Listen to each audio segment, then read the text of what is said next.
Bismillahirrahmanirrahim. Assalamualaikum warahmatullahi wabarakatuh. Anak-anakku, alhamdulillah hari ini kita berjumpa lagi untuk belajar tematik. Nah, di tema 1, subtema 3. Terlebih dahulu kalian siapkan buku paketnya. Kalian buka halaman 133. Nah, ada banyak jenis hewan yang hidup di dunia ini. Namun, karena beberapa di antaranya sudah mulai langka, maka manusia berupaya supaya hewan-hewan tersebut tidak punah. Nah, anak-anak pernah pergi ke kebun binatang? Kalau di Solo, di Surakarta itu yang terkenal adalah Solo Zoo ya, atau dulu disebut dengan nama Juruk gitu ya. Nah, hewan itu dipelihara di kebun binatang agar tetap lestari, agar tidak punah. Nah, yang dijaga supaya tetap lestari, supaya tidak punah itu tidak hanya hewan saja, tetapi juga tumbuhan. Nah, kita lanjut. Penyebab kepunahan hewan dan tumbuhan, seperti yang sudah Ustazah terangkan tadi, ada beberapa jenis hewan maupun tumbuhan yang sudah mulai punah, kemudian langka juga ya. Nah, penyebabnya apa? Yang pertama, adanya perburuan liar ya. Adanya perburuan liar. Kalian buka halaman 135. Nah, perburuan liar terhadap hewan atau tumbuhan liar itu sudah dimulai sejak zaman dulu ya, nenek moyang kita. Tapi pada zaman dulu nenek moyang kita tuh berburu hanya untuk konsumsi. Beda dengan saat ini, orang-orang berburu hewan maupun tumbuhan itu untuk hobi atau untuk sebagai bahan kerajinan dan obat, sehingga lama-lama hewan dan tumbuhan akan mulai langka dan punah. Kemudian yang kedua ada perdagangan liar. Nah, besarnya potensi keuntungan yang diperoleh dari perdagangan hewan atau tumbuhan langka itu mendorong semakin banyaknya orang yang melakukan aktivitas perdagangan hewan maupun tumbuhan.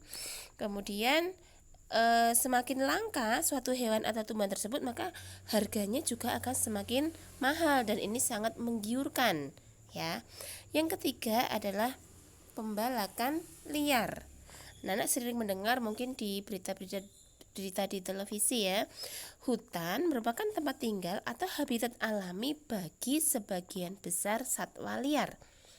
Tingginya aktivitas pembalakan hutan itu penebangan hutan, kemudian eksploitasi hutan juga ya.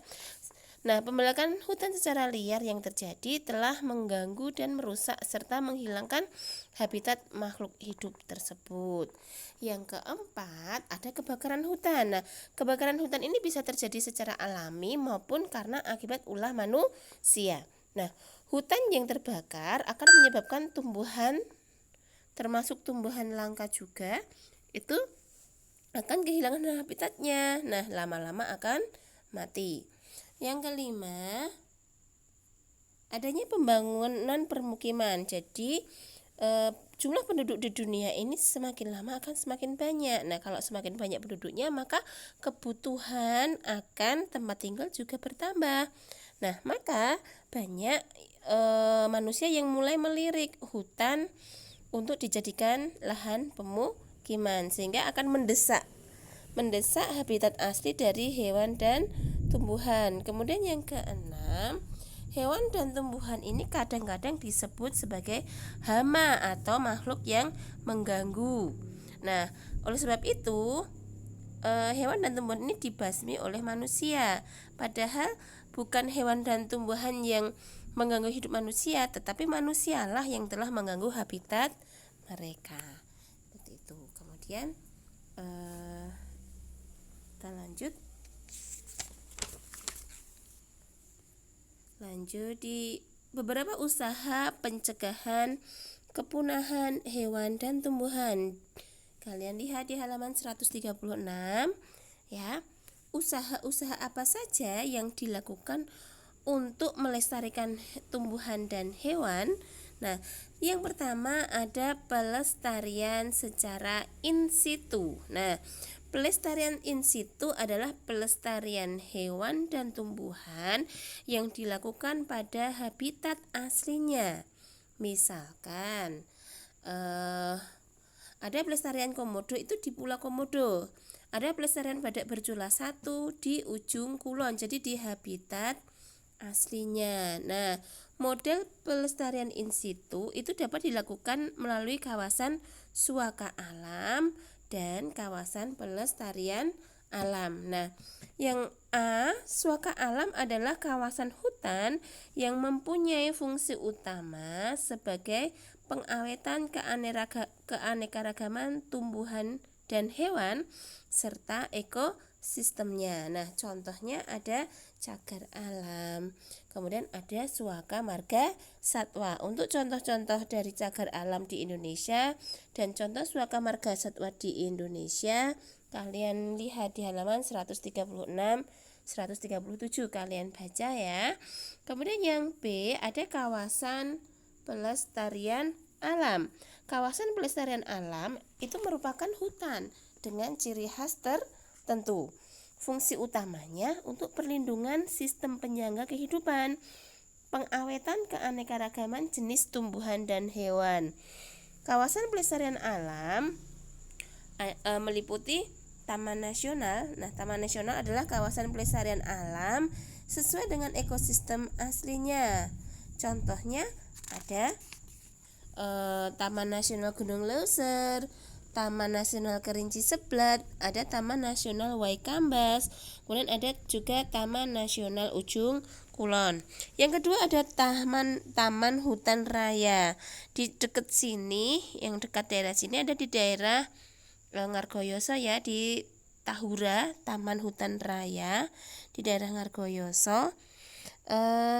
Taman Hutan Raya adalah kawasan pelestarian alam yang fungsi utamanya untuk menyimpan koleksi tumbuhan atau hewan. Nah, Tahura itu dapat bersifat alami atau buatan dan berjenis asli atau bisa juga bukan asli. Nah, contoh Taman Hutan Raya adalah kebun raya.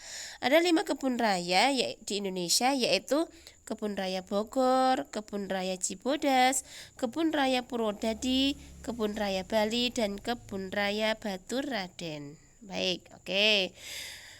Yang ketiga ada Taman Wisata Alam. Nah, Taman Wisata Alam merupakan kawasan pelestarian alam dengan tujuan utama untuk dimanfaatkan bagi kepentingan wisata dan rekreasi. Contohnya ada Pulau Kembang di Kalimantan, Danau Tawuti, Danau Matano, dan Mahalono di Sulawesi, Danau Lebu, serta Pulau Manipo di Nusa Tenggara.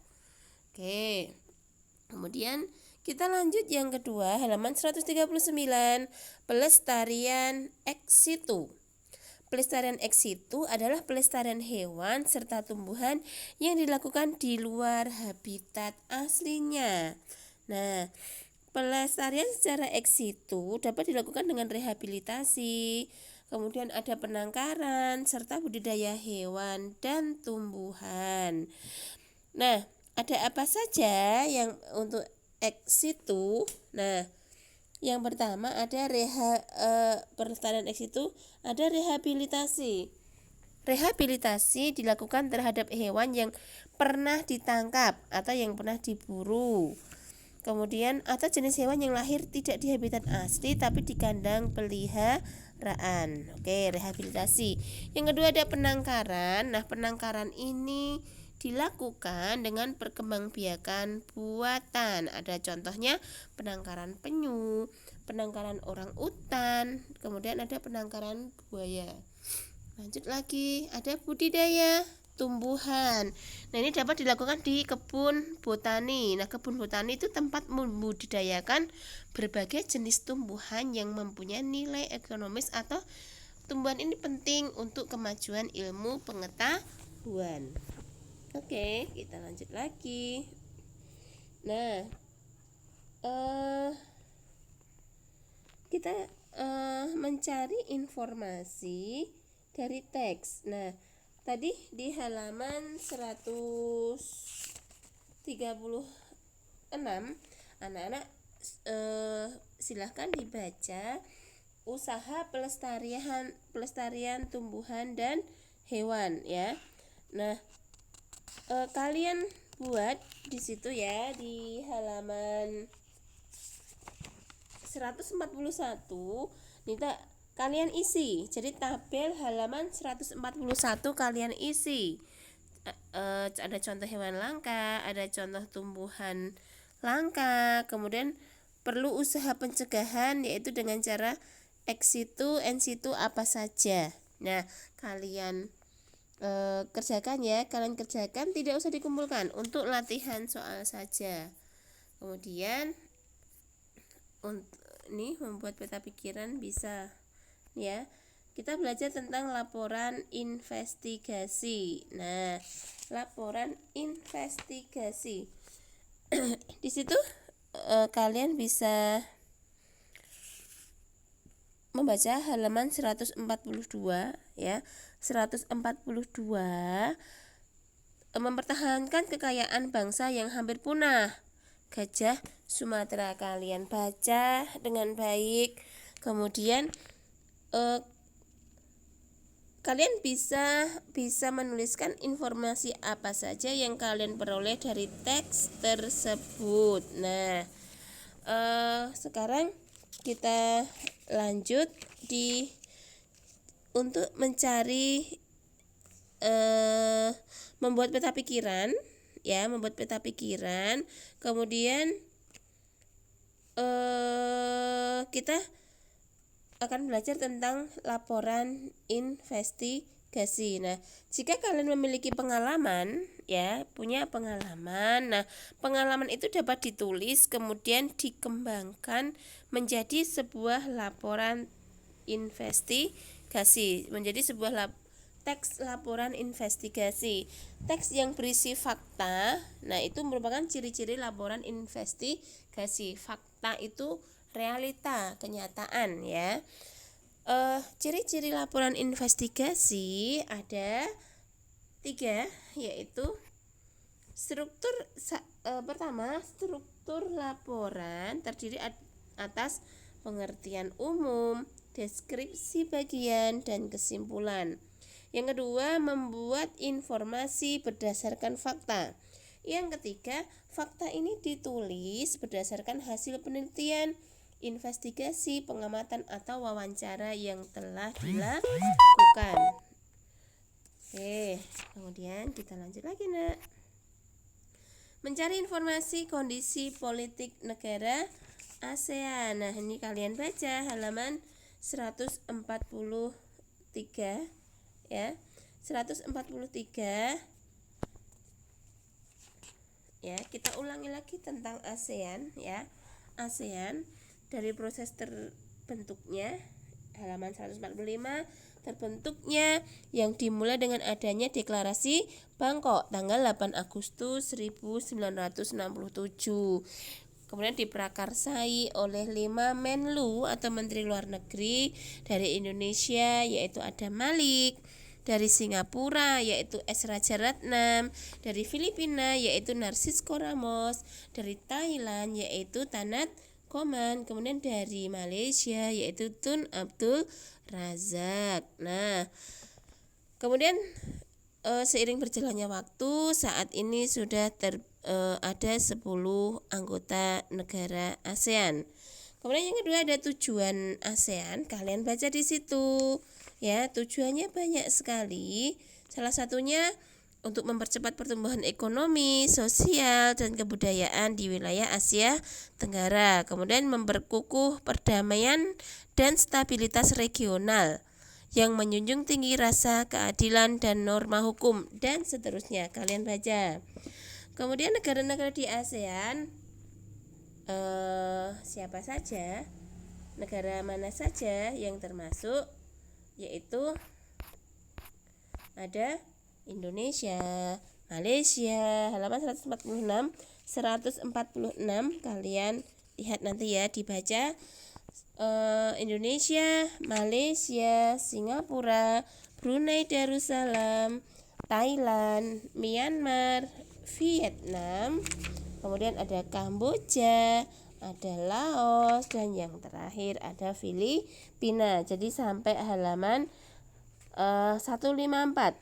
Halaman 146 sampai halaman 154 kalian baca negara-negara di Asia Tenggara beserta penjelasannya. Oke, kita lanjut lagi ya. Cermati beberapa sikap yang mencerminkan nilai-nilai Pancasila. Di samping ini ya, kita lihat di sini hubungan dengan tanda panah, dihubungkan dengan tanda panah halaman 158. Kalian kerjakan. Kalian kerjakan diberi tanda panah. Ini mudah sekali ya. Kemudian kita lanjut lagi. Mewarnai dan membuat motif patung. Ya. Jenis-jenis patung. 1 ada figur. Patung figur merupakan patung yang menggambarkan bagian tubuh secara utuh dari kaki sampai kepala. Kemudian ada buste, yaitu patung dada, hanya menggambarkan bagian kepala sampai dada. Kemudian ada patung torso. Jadi patung torso merupakan patung badan atau gembung saja tanpa kepala dan tanpa anggota badan. Itu patung torso namanya. Kita halaman 159. Kemudian peralatan dan bahan yang digunakan untuk mewarnai patung. Oke, kalian baca di halaman 160. Ada bahan dan ada alatnya, kemudian ada langkah pewarnaannya. Ini anak-anak cukup tahu saja ya. Kita lanjut untuk soal distributif nanti di mata pelajaran matematika. Kita lanjut lagi sebentar. Ini agak jauh. Bentar ya anak ya. Oke. Perkembangbiakan tumbuhan. Nah, kita ulangi lagi perkembangbiakan tumbuhan ada 2, yaitu ada generatif dan ada vegetatif. Generatif diawali secara kawin dan vegetatif secara tidak kawin. Halaman 163. Contohnya terjadi pada pohon mangga yang diawali dengan adanya penyerbukan. Kemudian terjadilah proses pembuahan dan nantinya ini disebut dengan perkembangbiakan secara generatif. Oke. Kemudian yang kedua ada perkembangbiakan vegetatif. Vegetatif itu perkembangbiakan tanpa melalui proses perkawinan. Dibedakan menjadi 2, yaitu alami dan buatan. Sudah pernah Ustazah terangkan ya. Perkembangbiakan vegetatif alami ada umbi lapis, umbi batang, umbi akar, geragi, akar tinggal, spora, tunas, dan lain-lain. Oke, gambarnya ada di halaman 164 untuk lebih jelasnya ya. Kemudian yang kedua ada perkembangbiakan secara vegetatif buatan ya. Vegetatif buatan ini dilakukan dengan cara ada stek, cangkok, mengenten, menempel, merunduk juga ya, merunduk. Halaman 164 juga. Kalian baca, kalian pahami. Kita lanjut di poster, membuat poster ya. Membuat poster tentang hewan dan tumbuhan di samping. Nah, poster itu apa? Poster adalah karya seni atau desain grafis yang berisi komposisi gambar dan huruf yang menarik di atas kertas berukuran besar dan berisi pesan-pesan. Nah, biasanya ditempel di tembok, di tempat umum, di kendaraan, atau di tempat strategis yang banyak dikunjungi oleh orang. Baik. Oke. Kemudian ini anak-anak diminta untuk membuat poster ya. Nah, kemarin di saat matrikulasi anak-anak sudah membuat poster tentang puasa Arafah ya. Jadi ini tidak usah membuat lagi. Insya Allah anak-anak sudah bisa. Oke, lanjut lagi. Bentar. Nih, kesimpulannya. Nah, kesimpulan anak-anak ketika halaman 168, ketika ada teman kalian yang sedang menyampaikan kesimpulan di depan kelas, kita ketika mau memberikan komentar itu tidak boleh menjatuhkan, tapi kita beri komentar berdasarkan fakta, kemudian dengan bahasa yang baik. Nah, hal-hal yang bisa dikomentari tentang kesimpulan, karena kesimpulan yang baik itu berisi apa saja. Jadi ketika tidak mengandung 5 kesimpulan yang baik itu berarti itu bisa dikomentari. Tentu saja komentarnya atau kritiknya nanti bersifat membangun dan tidak menggunakan bahasa yang menjatuhkan temannya sehingga menjadi down. Oke ya. Kesimpulan yang baik isinya apa saja? 1. Pesan yang ingin disampaikan. 2. Intisari dari tulisan. 3. Dimulai dari khusus ke umum. 4. Menggunakan kosa kata baku. Kemudian yang kelima, itu suatu pernyataan yang dibuat berdasarkan ide pokok atau kata kunci dari kalimat penjelas dengan kalimat sendiri. Baik, oke anak-anak, kita lanjut lagi. Ini satu subtema kita habiskan karena hari ini tematiknya 3 jam ya. Baik, oke, mengamati komik. Halaman 169. Nah, komik itu apa? Komik adalah cerita yang dituturkan lewat gambar di atas kertas. Jadi, komik ini adalah bentuk karya seni yang menggunakan gambar-gambar tidak bergerak. Oke. Contohnya di halaman 170. Kita lanjut lagi. Nih ya. Negara memiliki beberapa sebutan sendiri-sendiri untuk komik. Di Jepang ada manga, Cina manhwa, Korea dengan manhwa, Indonesia dengan cergam atau cerita bergambar. Oke. Nih ya, komik adalah bentuk seni yang menggunakan gambar-gambar tidak bergerak yang disusun sedemikian rupa sehingga membentuk jalinan cerita. Nah, biasanya komik ini dicetak dan diterbitkan di atas kertas dan dilengkapi dengan teks. Ada narasinya tapi tidak begitu panjang, jadi diringkas-ringkas gitu ya.